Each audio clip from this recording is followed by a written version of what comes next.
previewing day 2 of Senior Bowl practices and why the American team's quarterbacks must be more aggressive and push the ball down the field.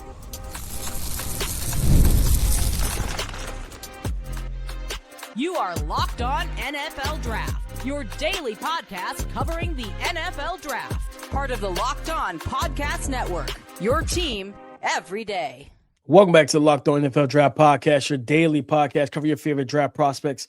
Part of the Locked On Podcast Network, your team every day. I'm your boy, Damian Parson. I'm an NFL draft analyst with Bleacher Report. That's my guy, Keith Sanchez. He's the director of scouting with the Draft Network and 2019 national champion with the LSU Tigers. And as always, thank you for making Locked On NFL Draft your first listen of the day and making the Locked On Podcast Network your number one sports podcast network all of America. It's all because of you guys. Guys, we are previewing and kind of recapping again practice one, or day one of practice, then previewing today's action of practice. Keith is boots on the ground, going to tell us what he saw yesterday at practice for the Senior Bowl. But before we get into that, today's episode is brought to you by Game Time. Download the Game Time app, create an account, and use the code Locked On for $20 off your first purchase. Keith, quick recaps for you, man. Who made themselves some money that stood out to you yesterday at day one of Senior Bowl practice? Yeah, so what I'll do is I'll split it up into kind of two different situations, right? As far as the first team and the second team, the national team and the American team. And I'll say this, with the national team, DP, I was actually impressed with the quarterbacks. And the fact that the ball didn't hit the ground much. These guys, they delivered the ball to all three levels, in my opinion, right? Mm-hmm. Like there was, I think, the first play for one of the team sessions that Diego Pavia got in, I mean, he ripped it 40 yards down the field, right? He just took a shot and said, you know what, let's go through it. And then Payton, the North Dakota State quarterback, he did the same exact thing. He pushed the ball vertical to one of the wide receivers, allowed them to make a plays. And then Sawyer Robinson was who we thought Sawyer Robinson was, right? He could be mobile in the pocket. His thing is going to be timing and anticipation and trying to be accurate with the football. So I thought the quarterbacks for the first practice did pretty good. Then, listen, the second practice, the American team, that was all about the trenches, DP. The trenches were dominant as far as the defensive line. And I was really impressed with Caleb Banks and his size. I don't know if to you, but on film, I thought he was a little bit leaner. You know, like upper body and lower, like, you know, he might have been, I don't want to say thin. I guess lean is the best word to put it. When in person, DP, he's a filled out guy. Like you talking about lower half, like it's muscular, it's filled out, like big calf muscles. Like he's a strong looking man. And then I posted one of the clips on Twitter, like just his movement skills, like he moves well. So transitioning him to, I think he is an interior defensive lineman in the NFL, but the athleticism to play on the edges is there, and the strength, right? Like he can be a base defensive end for you if you're trying to give some exotic looks. Derek Moore, this young man, I put in my mock drafts a few times throughout the season, and it's because I'm looking at 6'3", 250, athletic, good movement skills. We talked about him on here, strength to power, plays with raw power, right? And we seen it on film, right? We know the one viral clip that went out, but I'm not sure if it got put on a TV copy, but there was a run play in team period. And I think what happened was, if I'm remembering correctly, that the running back, Derek Moore, was supposed to be front. He was supposed to be front side of the run, right? But the running back seen that it was closed off, so he bounced backside, right? He went backside, and you seen Derek Moore kind of pursue down the line of scrimmage, right? Being a high motor, high effort player, which I thought was impressive. Like I like this young man. To me, his motor runs hot. He has physical tools. What people have to remember is that there wasn't going to be a lot of buzz and hype about him entering the season, right? Because he was a rotational guy for the past 3 years of his career at Michigan. So this was the first time he was a full-time starter, and he was productive. So Derek Moore stood out. How about I talk about a couple wide receivers? We've talked about the Texas Tech kids, Reggie Virgil. He would beat a guy immediately off the line of scrimmage, and that was just, you know, having in-depth release packages, right, with something. But he's also just a little savvy route runner.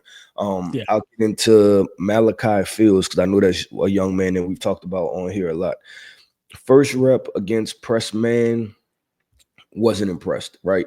But I think he kind of started to lean into after that, right? He started to lean into who he was, and that was boom, using some quickness and power to win on end breakers.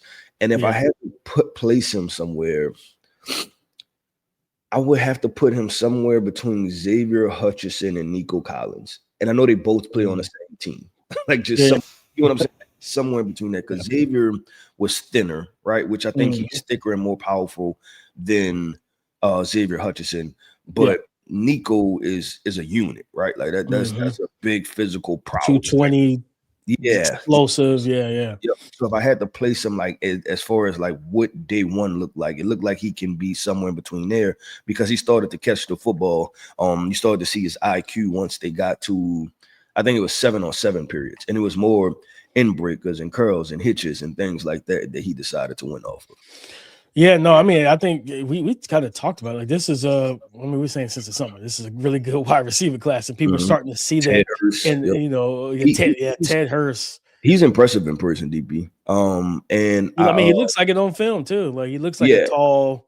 So that catch that he had, and it's been quite a few videos that's been going around of the catch, right? Like the sideline angle. Oh, that was that was me recording. So like I was right there and seeing it. And so like I got up and not got up, but he got up and I'm looking at it and I'm like, oh, you're a lot bigger than what I thought you were. Like he's a filled out kid. Like he can be, depending on what he tests athletically, like he could potentially be a wide receiver 2 type of prospect. Yeah, it's crazy because I tweeted out. I was like wide receiver 2 for offense, not for offense. Yeah. I didn't want people to miss. No, please don't rattle those cages, Keith. Some fans are not gonna like that type of comment. But no, I mean, I'm with you. When I watched, when I watched this film, I was like, I feel like, is he like, as the game slows down for him more, he starts to add more to his bag, like with the releases and like it's like on that route, the release wasn't great. He just like foot fired in the same spot, and I was just like, if you're gonna foot fire, you got to gain ground. He didn't gain ground. He just foot fired and he went outside. And but the stride length and the speed, he was able to start to pull away. And I was like, if this was a throw from the opposite 30. He might have stacked the DB and just kind of pulled away and gave him had more separation. But like the ball was thrown, for him to go make a play. DB ended up getting back in phase. But like just watching him, I was like, he's a George Pickens variant. Like same thing we talk about Jacoby Lane, like these big body guys, but he has more speed. And I think he has more in his bag and ability to develop as well. So I'm looking forward to seeing how he practices today. And everything going into, of course, practice tomorrow on Thursday, because I think this kid can make a lot of money, Keith. Yeah, I want to jump into Jacoby Lane real quick. Watching him DP, lean frame guy, which I think we knew, right? It's not a whole lot of muscle on his frame.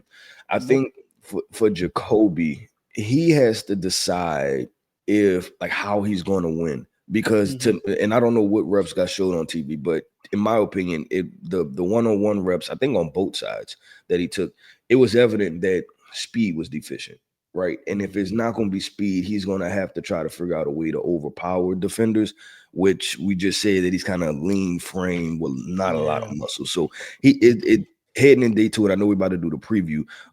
Heading in day 2 is going to be interesting to see what he decides to go to, right? Because it's you just got to figure out like what's going to be your A trait, right? Like what is going to be your ace trait that you're going to figure out how to win overall. No, 100%. I think it's crazy because I like watching it, and I was like, I felt like he was leaner than I expected him to be in terms of Jacoby Lane. Yep. And I was just like, that's disappointing. And then like it was I'm trying to think who was the corner. Malik Muhammad, the 2-hand jam. And I was just like, I saw and I looked at the rep again. I watched the clip over and over again. And I'm like, your hands are down. You're not in a boxing stance, you're in a sprinter stance. Like and I remember writing that down in my report on Jacoby. He doesn't play with urgency. Like there's no urgency to his game. And I'm like, if you got a guy this close to the line of scrimmage, like he is basically on the line of scrimmage. Like if he loses balance, he is in the neutral zone. That's how close he is to you right now. In DP, you do that when receivers don't threaten vertically, right? Like when you're not afraid of them, and that's why I say he has to figure out. And if they're not gonna muscle you out the area, because I'll tell you this. Even when I was at LSU, right, like our defensive back coach, that 2-hand jam that Malik Muhammad did, right, in 99% of situations, that gets you in trouble. That gets you beat. You do not do that at all, right? I remember we had high schoolers that have come to practice and they're trying to show off, so they could get a scholarship. And the minute we see that, we're like, nope, don't do that ever again. That will get you beat. That's gonna put you on ESPN and on the bench, right? But Malik was able to do that was because like, all right, if I miss, let's see if you can outrun me. Right. Like, and so that's I know I can get back in phase. Yeah, Jacoby's gonna have to figure something out. But DP, let's do this, man. I know we talk about day one recap. This next segment, let's do a blend of both, right? We talk about what we've seen, but also projecting it to day 2 of practice and give our everydayers, our listeners, right, some boots on the ground. But also, what did you see, DP? Right, like because sometimes the TV angles are good angles, right? Like you're right there, right? They got the zoom in, they got the drone, all of that. So let's talk about that coming up next. Hey, it's Matt Derry from the Locked On Lions podcast. The people I love depend on me. If I'm gone, the financial responsibilities don't disappear. I didn't want my family figuring things out during the hardest moment of their lives. That's why I knew only one place to go. I chose life insurance through my friends at Ethos. Ethos makes getting life insurance fast and easy, 100% online. You can get a quote in seconds, apply in minutes, and get same-day coverage. There's no medical exam. You just answer a few simple health questions. You can get up to $3 million in coverage. Some policies are as low as $30 a month. I love the folks at Ethos. Protect your family with life insurance from Ethos now by going to ethos.com/LockedOnNFL. In as little as 10 minutes, you can get the free quote and up to $3 million in coverage at ethos.com/LockedOnNFL. That is ethos.com/LockedOnNFL. Ethos.com/LockedOnNFL. Application times and rates may vary. There is nothing like being in an NBA arena. The crowd, the energy, the moment. Getting tickets, though, that part hasn't always been so easy and so simple. But that's why Game Time has become the go-to app for scoring tickets fast without the hassle. It puts the advantage back where it truly belongs. With you, with me, with the fans. Everything feels quick, intuitive, and stress-free from start to finish. They also have great last-minute options as well, with NBA tickets showing up at solid prices. So take the guesswork out of buying NBA tickets with Game Time. Download the Game Time app, create an account, and use the code LOCKEDON for $20 off your first purchase. Again, that's the code LOCKEDON. LOCKED for $20 off. So download the Game Time app today. And remember, it's gametime.co, not .com.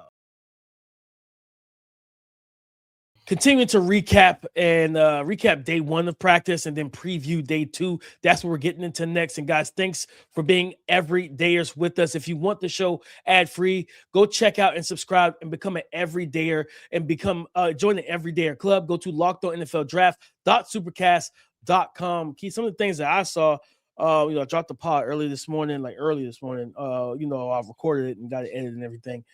Just some of the stuff that I saw just initially. And our boy, and I talked about them. I'm talking about again, Mike Washington. I seen people tweeting about how fluid and he's a big body back, he's explosive. I'm like, guys, if you were everydayer, you would have been prepared for this. Yeah. You would have been prepared for the experience of Mike Washington Jr.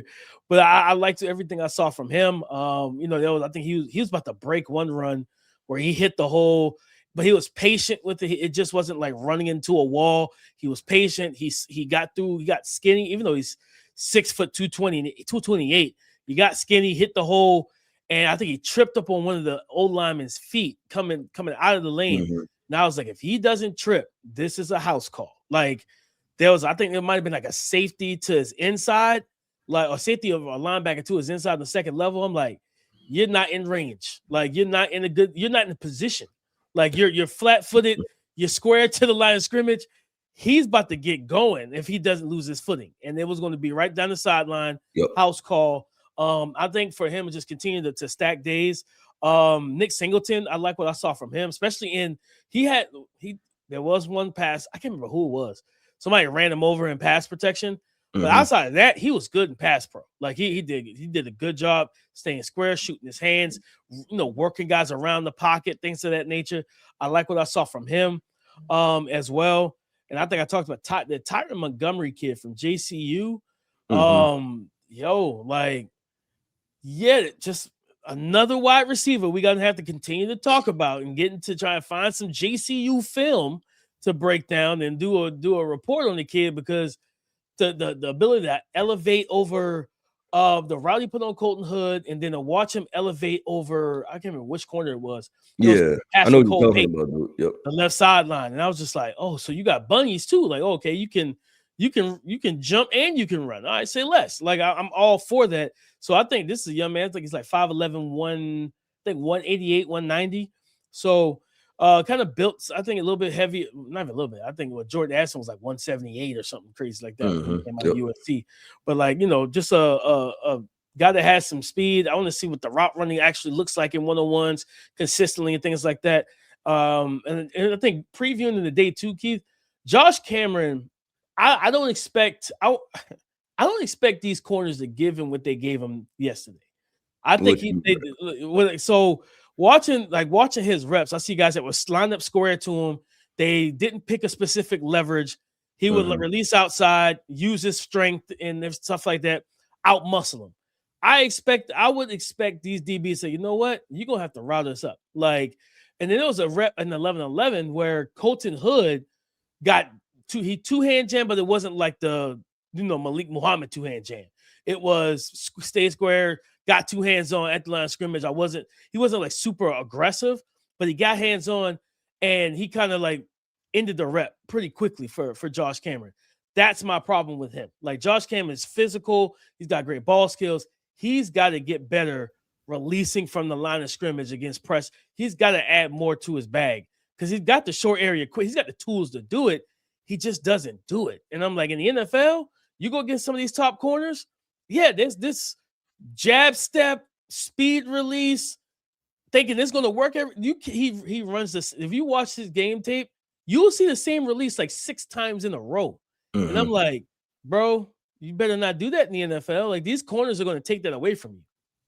Yeah, and so discussing Josh, right, and what I was seeing from him, we talked about like the body profile and the frame, right? Like that's real, right? But it also translates to what you see is probably what you get, meaning that he's going to use his body and his frame to probably overpower people, right? And I've seen him go to that. I believe it was multiple times in one-on-one, right? Like that. He seems like a 9 route, right? He's gonna have to run a skinny post. There's not it's in my opinion, he's a short or deep guy, right? Like, he's either gonna run the quick slant, shield the body, shield the defender from the football, in breakers, things like that. But the intermediate part, right, where he got to really sink his hips and work nuance and head fakes and things like that. That part of the game needs to be developed. So it's gonna be something short, or it's gonna be a deep ball. And I as far as previewing, right, like, I think that's something to look for with him. I'll talk about this. I'm looking to see also if Indiana's running back, Kalen Black, if he's able to have another good day, because I don't know how it felt from your end, but to me, he seemed like a steady Eddie back, right? Like, the common thing is like, you can't go broke taking a profit, right? And he was always a profit type of guy. Like, he was just always going forward, getting his pass north and south, shorter in stature, compact build. But I thought about, and I thought about Kyle Monangai, but let me say this: that Kyle Monangai, that's my comp for him. That's my comp for him. Kyle Monangai had just coming out of records, he had a little bit more wiggle, right? Yeah, a little bit. We talk about roll. I could see that because I think he was 5'8", 5'9", something like that, 205, 210 pounds. But he's a quick accelerator. He hits the hole hard, things like that. So I was I was impressed for him, because I think in that second practice he was one of the guys that really showed out. Tight ends, DP, tight end from Texas A&M. I always blank on his doggone name, but he played I thought he played solid in one-on-ones. There were a couple times he got open and didn't necessarily. Oh man, Yeah, that, Borcher. yeah, Him. we Yeah. have a lot of crazy names for the tight end because we got John Michael Gillen Borg, then we got Tanner Koziol. Like they didn't make this easy on us Nah, when not it at all. comes Not at down all. to enunciation. But Texas A&M tight end, I thought that in one-on-ones he played solid. And then I was talking to people on the sideline, and I was like, if he can find himself to be somewhere in the Nate Ferguson, Dalton Schultz range of tight ends, I think it's okay. But was that the first team? I think that was the national team that he was on. And I thought that he showed well. And then when you watch the film, this is a well-rounded guy. He's going to play H-back. He's going to be a split flow, cut off the backside type of guy. Like he's going to line up in slot. He can line up in line. And he's a good effort guy on blocking too. So I think he has a projection to be a starter as a tight end for teams looking for a tight end. The question is, how athletic is he? I think he can sit down in zones easily. He's a high IQ guy, but I was impressed because I seen him get a little bit separation from, some safeties and some DBs. So I'm like, okay, like if something can flush out there, you can become a starting tight end in the NFL. No, 100%. I think things is overall a solid tight end group. Just in general, some good talent there. You just want to see how these guys are able to stack some days. You know what I mean? I like the kid out of Stanford, Sam Roosh, 6'5", 260.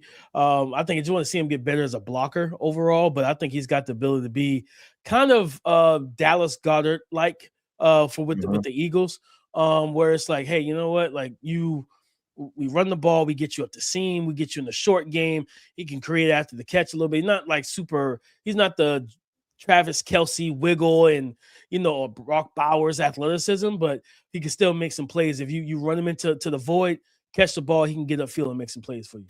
Yep, well, DP, let's do this, man. This last segment, let's continue this conversation, right? Let's unveil really what do we want to see going into day 2 of practice, right? What are we looking for? And we'll talk about that coming up next.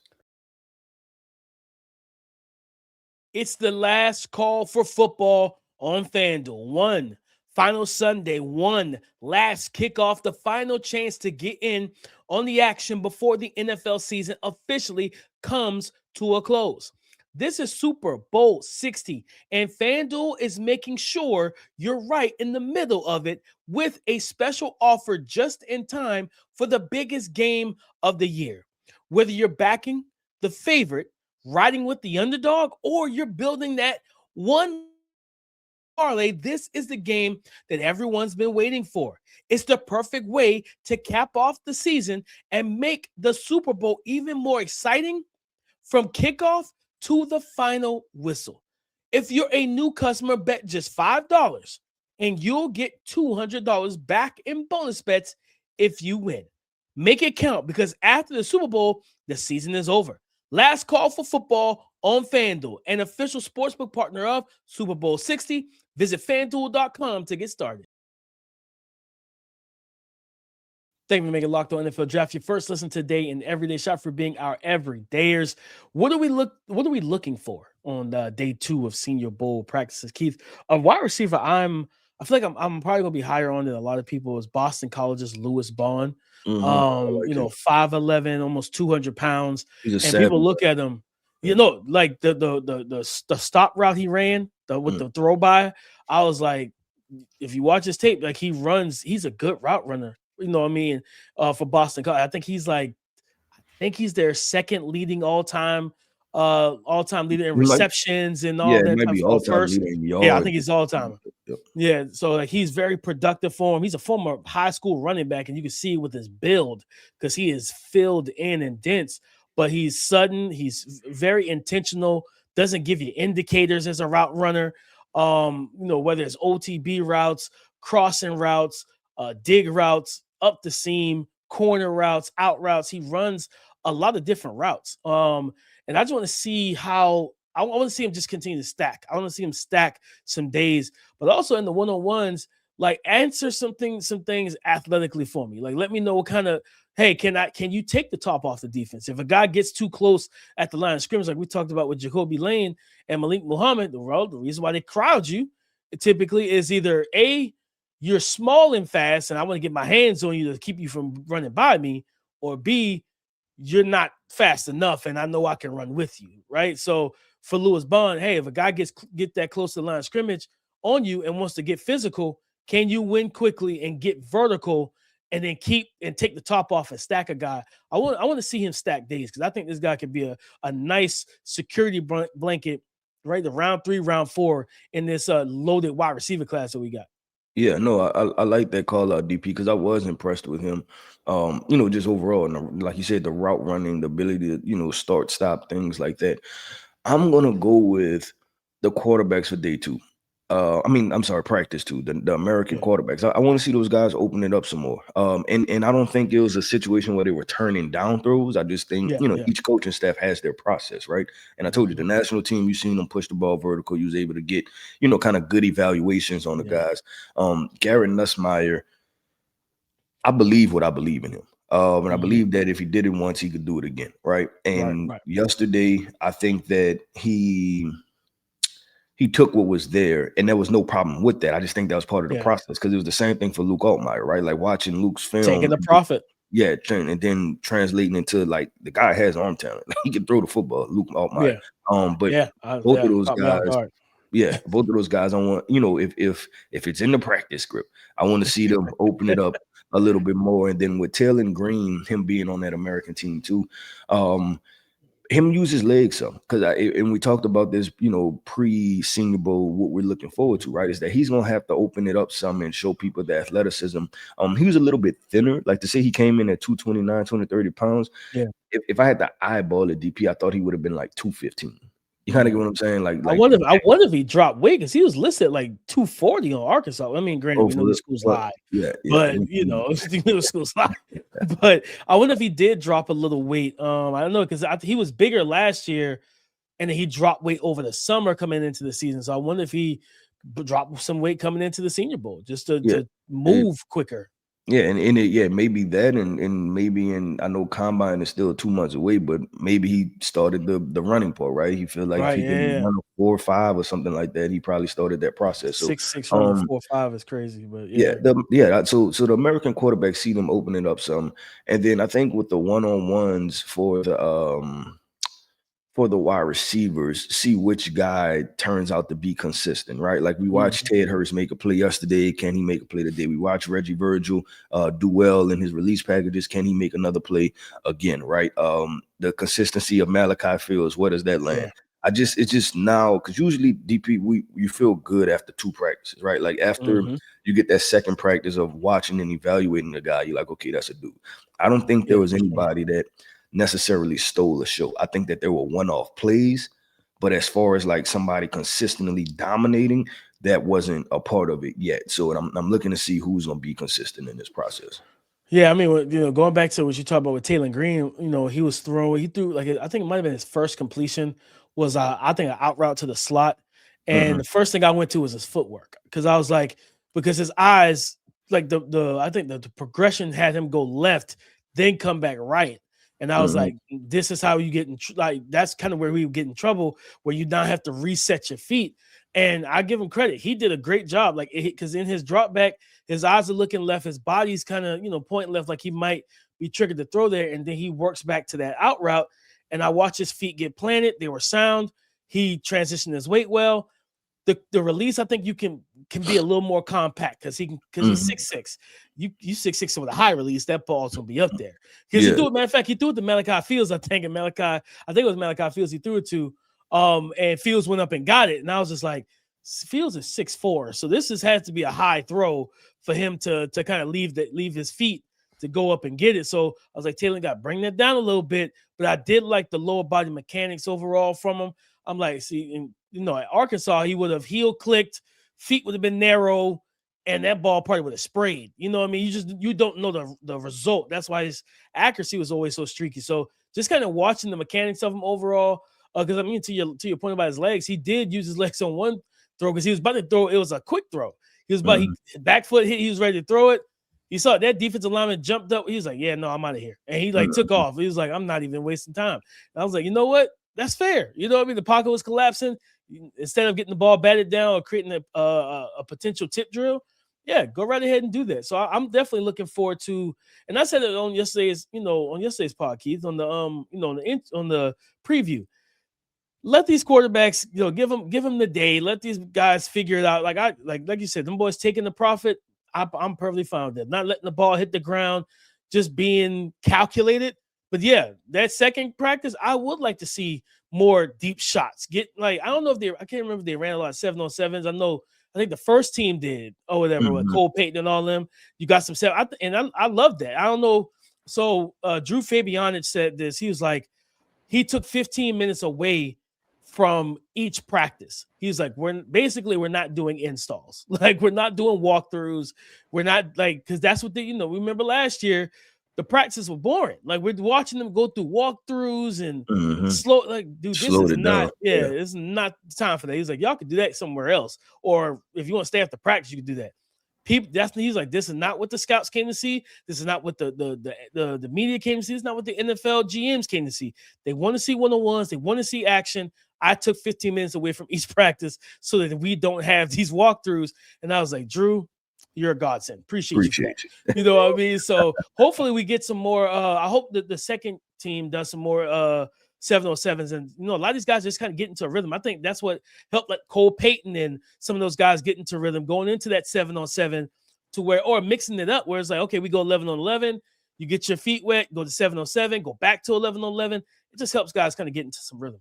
Yeah, I just felt like for whatever reason, DP, I just feel like the national team threw the football more. Like, I just seemed like, they did. Like, if I had to just chart quarterback throws, like just throughout practice, they, like on average, they had 15 to 20 more throws, right? Like, they were letting it rip. They were definitely letting it rip. Yep. So it was fun. But DP, that wraps up another episode, man, of the Locked On NFL Draft Podcast. I want to end this podcast all by saying shout out to our everydayers. Thank you for tapping in with us each and every single day. I am Keith Sanchez. You can find me on X at The Talent Code. That right there is my guy, my co-host, Mr. Damian Parson. You can find him on X at DP_NFL. And like we like to say, man, y'all can talk to us because we like to talk back. Go subscribe and follow for free on YouTube, wherever you listen to podcasts, to get the latest episode as soon as it is available. Come and join the conversation again tomorrow on the Locked On Podcast Network, your team every day.